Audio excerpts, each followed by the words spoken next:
In this tutorial, we will show you how to create an update query. You can make changes to your data in the table using the update query. In this video, we will update the prices of all the products without opening the products table. To create an update query, move to the Create tab and then click on the Query Design button. Add the product tables and close the Show Table window.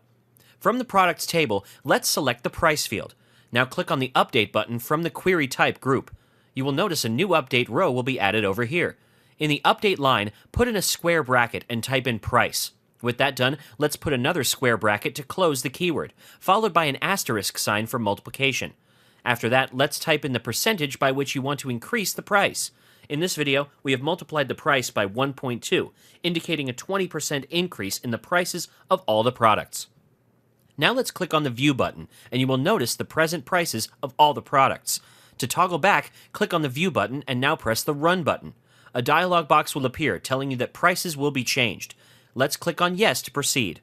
To view the changed prices, open up the products table and you will notice that the prices are now 20% more than they were before. And that's it.